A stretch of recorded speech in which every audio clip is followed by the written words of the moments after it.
Navin Dimond, thank you. Navin Dimond, Stonebridge Companies, Denver, Colorado, the Slate Hotel. This is an incredible story. Thank you. You never do anything halfway. We try not to. It can be done right. Let's do it right. Do you try to pick the hard projects on purpose? Because if it's easy, anyone could do it? Yeah, there probably is a little bit. Yeah. Sometimes to win a project, it has to be hard, and it weeds out a lot of people. And if you don't have the vision, you can't do the project, right? And maybe that's part of the story as well. How do you get the opportunity to do a project? So tell me, what did you see when you walked in here? I mean, when you saw it, how many years ago was this? Sorry, how many years ago? 6 years ago. I walked in this building, and there was an RFP out. The Denver Public Schools owned the building, and we'd received a couple of calls from them. They had a broker in process, and we had to go through what I would call a beauty contest. Mm-hmm. And I thought the school did a nice job of really what they wanted in the new owner of this building, and there was a lot of history behind it, not just all the sticks and bricks, but what the use of the building was.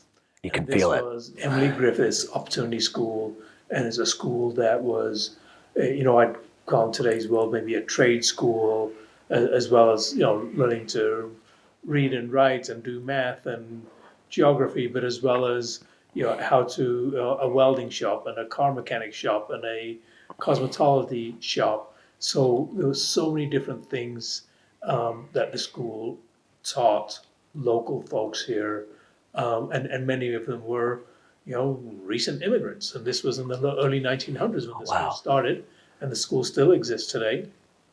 And hence the opportunity. The school. Something interesting. The school still exists. The school still. So she started this school when 1900. I believe it was 1916. 1916. Yes. And she's really impacting lives. She's absolutely impacting lives, and I still draw back to the fact that in today's world, women in important roles and doing really important things.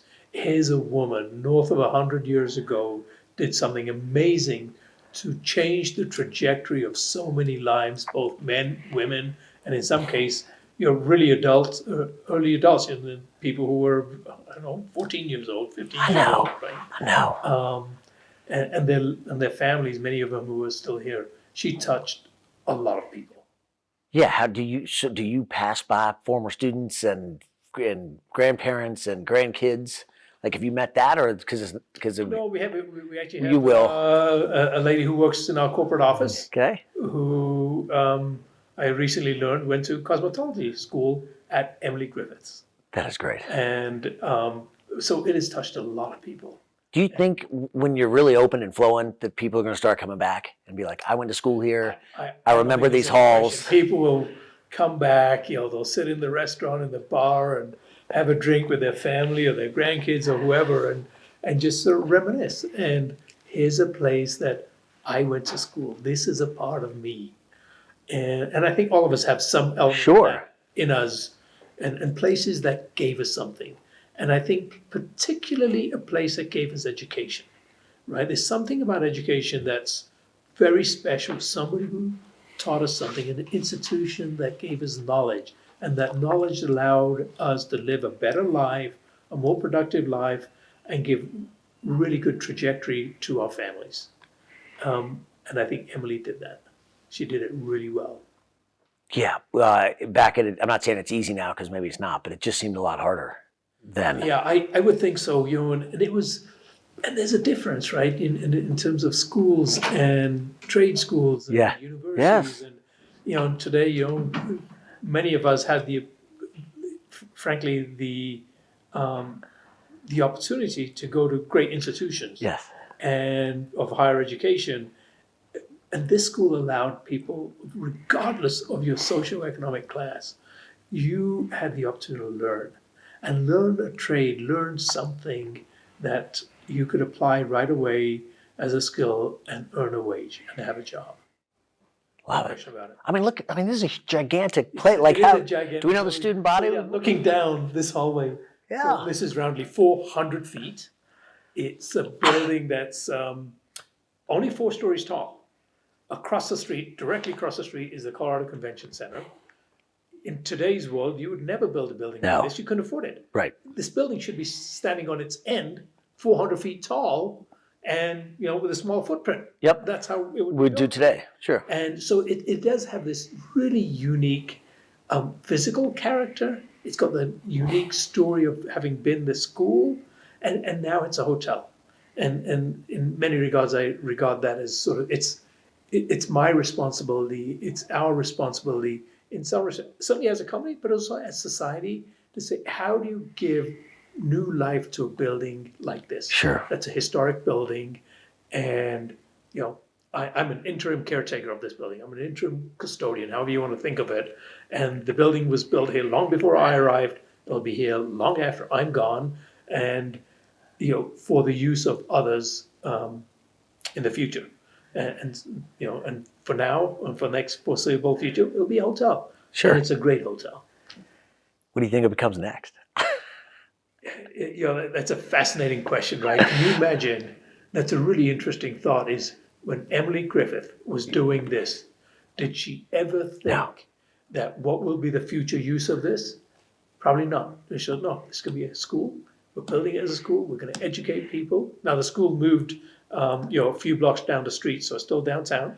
And today it's a hotel. I don't know, 50 years, 80 years, 100 years from now, what will it be? I'm not sure I'll be here to see it. But whoever is, and maybe they'll see this video and say, yeah, somebody was actually thinking about the next life of this building. We'll leave that decision to somebody else. It certainly takes a team. I think that initial thesis, when you walk in a building and you really think it through, and how can the guest rooms be laid out? Where can the public Yes. space be? Can it actually work and have a decent experience as a hotel guest day in, day out? Can you make it work? And as I was walking through it, I got a general sense, I think this can work. And then it was sort of really layering in, the first level of sort of floor plan to start sketching it out and getting the architects involved and designers involved and saying, here's kind of what we're thinking. What do you think? Are we thinking about this right? Will it lay out? What are the exact dimensions? Yeah. And really getting into the nitty gritty of that, and then looking into the structural systems and what can you move, what can you not move, talking to the National Historic folks, the state historic folks, the local historic folks. We got 3 layers of historic folks involved, and making sure that everybody is happy and we can comply with their respective requirements. So a lot of conditions to comply with, Always. but we got it done. And as you've seen, it is a functional hotel. It's incredible. It has to be, because if it's not functional, Yeah, it won't be economically viable. Correct. Right? And so you do have to look at these things, and this one came together nicely. I just think it's so great. I mean, we're in the industry right now, and for a while we were very cookie cutter, and now we're going unique experiences. And this certainly falls in the world of unique experiences. I would agree. Yeah, it is. And I think we all travel, and yes, there's times when we just, if there's something just a little bit different, we all enjoy it. And most of the time it's, it's, the cookie cutter, it's more traditional experience. That's fine. But, having something like this is also refreshing periodically, and saying, wow, this is cool.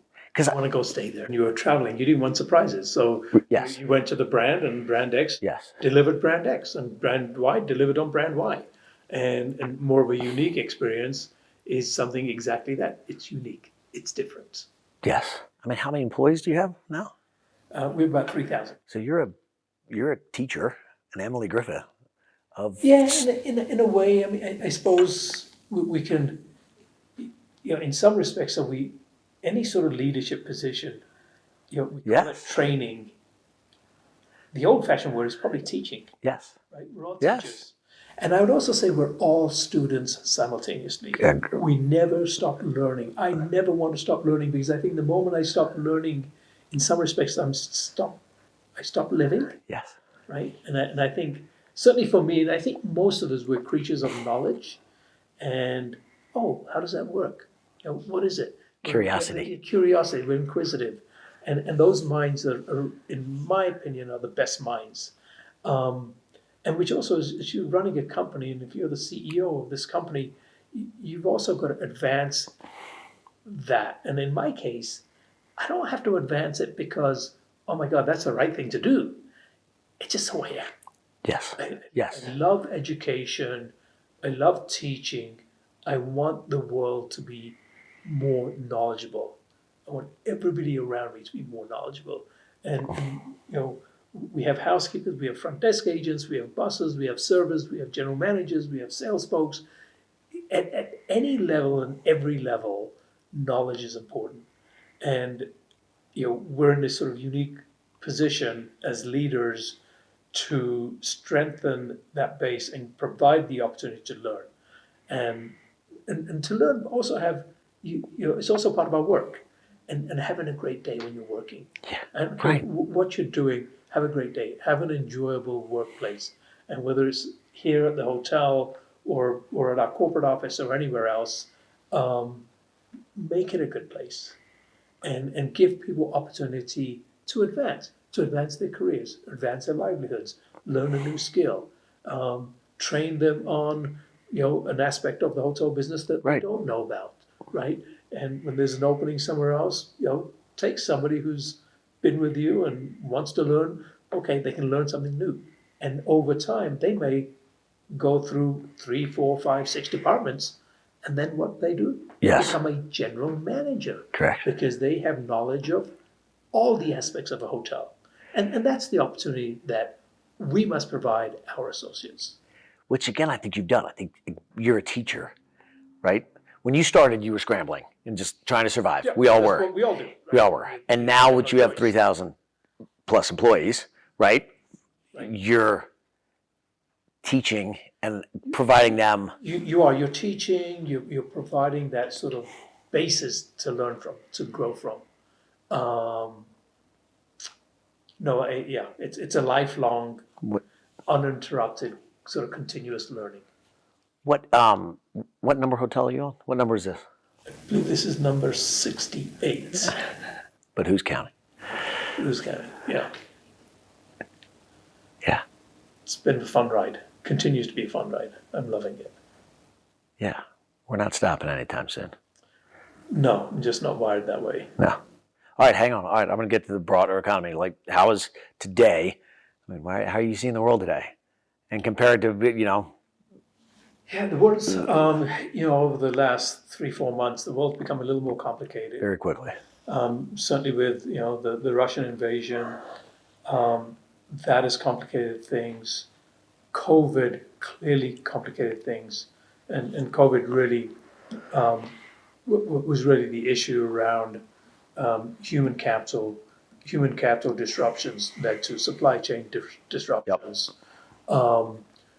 Stimulus, while it was absolutely needed, we may have overshot a little bit in terms of amount of stimulus, but I would take all the stimulus that was put into the system because at the time, nobody knew what was going to happen. You had to react quickly, swiftly, and that's what our government did. But today, I would say there's more money in the system. There's more money in bank accounts. People have the money to spend, and they want to spend it on durable goods and services and all kinds of things. So it's pulling a demand. There's more demand, but the supply is constrained because of the supply chain. Right. So we know exactly how this happened. We know why we're here today. This is no mystery. Explain.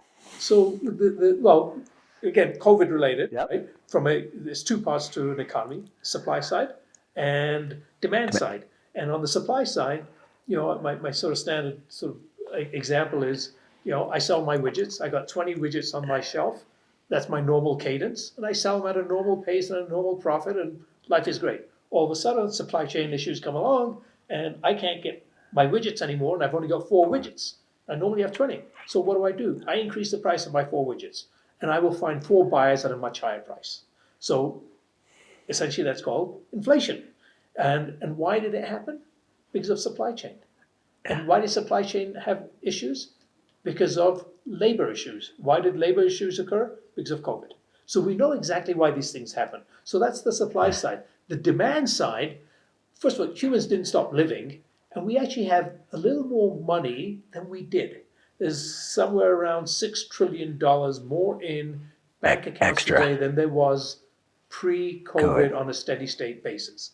And this is on bank accounts. This is on equities. This is on bonds. This is cash in banks that the Fed can see, right? So it's a lot of capital. And so there's still that demand for that new car, the new refrigerator, the new whatever it is. Yes. Yet the supply chain is restricted, from my Yes. earlier comment. So what happens again? If there's only 5 refrigerators left instead of 500, price goes up. It's called inflation. Okay, so now we've got the new thing. It's called inflation. How do you deal with inflation? There are really 2 tools that you do with inflation, and one of them is interest rates. And that's why we're seeing interest rates go up. And then you translate that into whatever industry, and in our case, what does it do? Increases borrowing costs for mortgages on hotels. And that has its own set of issues of valuation and exactly. I mean, so anyway, I think you get the point. Is these are our challenges today, but it'll go away at some point. It'll settle down. Inflation will settle down. I'm very confident it settles down. Whether it's a year, 18 months, Okay. 2 years, a relatively small amount of time. And the reason I say that is because when you backtrack again and you reverse engineer this thing, it was because of COVID. And COVID was, again, supply chain. And as the supply chain sorts itself out, it'll calm down. Think about this for a second. Supply chain is not monitored by any agency. Oh, yeah. It happens organically in the economy. So pre-COVID, we could open a hotel, and the hotel takes all kinds of parts, pieces, things made all over the world. And they show up just in time to get a hotel built, to get it opened, and voila. Whether it's food, door hardware, some electronic component, whatever it is, it shows up. Yet, it is not, there's no body, no governmental body or any other kind of body that manages supply chain. And the reason it works is people look for opportunity. And if there's a dislocation, somebody's going to come in, fill it, make a profit. And that's what we do. Right. Certainly what we do in this country, and certainly what the world does. Right? You fill it. So that's why I think the disruption of the supply chain, Yes. it'll get fixed. Someone. Because people, Yes. they look for opportunities to solve and make a business out of. Sure. That's why I think it's a relatively short amount of time. Okay. Yeah. I'm the food delivery services. Example. We were all at home, couldn't leave. Right. Don't worry, we'll bring stuff to you. Somebody, there's a businessman, right? Overnight. Overnight. Yeah. The joy Happens of quickly. of our world. Somebody sees an opportunity that, oh, boy, there's a missing link here. I know how to fill it. All right. So what do you think? Staying on the hotel space. What do you think is going to happen with demand? I mean, it's roaring back right now. Does that continue? Hotel demand, I think, continues. People aspire to travel. I think there's more flexibility in how and where we can work from than we've ever had. And some of that will continue. And we'll be able to, and I think more blended trips is what I would call it. It may start off as a business trip and you blend into a more leisure, starts off as leisure, and you may even do more business. So either way, I think length of stay in hotels gets longer and we actually travel more, not less. Interesting. Business, leisure, doesn't matter. We're just traveling. We're just traveling. I think it becomes much more blended. I think over time, how we structure our rates and plans may shift as well. Are we able? You think we're going to be able to raise rates to make up for the higher cost of interest rates? Yeah, there's inflation in this. Yes. So of course. With that, I'd say yes, you can raise rates. You have no choice to raise rates. You have to. Your food Everything's costs more you expensive. more, your labor costs you more, your electricity costs you more. Everything costs more. So you're no different than in the rest of the economy, and you have no choice but to raise your rates. And what do you see happening with interest rates? We've all seen the SOFR curve. I think they'll go up a little bit and continue, and I think, to me, is for the average person, watch the interest rates, but watch the inflation. As you see inflation tapering, likely, you've probably seen somewhere near the peak of the interest rate. And then they will taper as well. Well, I mean, yes, they can certainly taper. I mean, Yeah. I think once the inflation issue is subsiding, I think you see some reversal of the Okay. interest rates. That's next year. Maybe 2 years? It can be next year. Maybe. Likely, if it is, it's late next year. But certainly the following year would be my guess. Are we recession? I think it's avoidable. I'm not sure if I would bet on that. My general sense is it's avoidable. Thread and needle. Yes. And maybe final question. You're still very bullish on our hotel industry space. I am bullish on the hotel Yeah. industry space, and I'm Long term, a great industry. long term, Short great term. industry. Short term, we took it on the chin. Yep. We're much better today, and I think part of me just uses this term of mankind aspires to travel, and it's regardless of socioeconomic class. Whichever kind of hotel you're staying at, the Super 8 or the Four Seasons, up and down the food chain, every one of those people who travels for whatever reason, it could be, I'm going to the town that's 100 miles from here, my kids are in a soccer tournament, and we're going to stay at the local Super 8 or the Holiday Inn or wherever we're staying, that person aspires to travel. They want to go. Or it could be, wherever. It doesn't matter where you're going, who you are. The travel industry, the lodging industry, I think is alive and well. I think will continue to stay that way. And my sense is it actually grows, and tourism and travel becomes even bigger than it is today as a total piece of the economy. It continues to get a larger share of the economy. That we will spend more of our disposable income on experiences. Less on possessions. I think COVID has really taught the world something a little different, that we are, in some regards, we're more equal than we've ever been. This disease could, it didn't matter who you were, what you had, it can kill you, it can really disable you. And for that, I think people are saying, you know what, I want to live a life of experiences. I want to do the things I want to do. I want to be with the people I love and I want to share my time with. I don't know how much time I've got. Nobody does. But I do have this responsibility to use it judiciously, use it wisely. And I think travel is right at the top of that list. And how do you create your best memories on vacation? I guarantee you, and I think anybody who's listening, when you lay down tonight, play your tape in your mind, think about the vacations you had, and you will remember amazing details of the vacation. A particular meal you had, a particular hotel you stayed in, the car you traveled in, whatever it was, you will remember a lot. But if I told you what do you have for lunch last Thursday, you have no idea. No. But that vacation that was 20 years, 30 years, 50 years, 70 years ago, you will remember it. So creating memories with travel is absolutely first class, creating memories. And with the people you love, your friends, your family, your colleagues, that's what you do it with.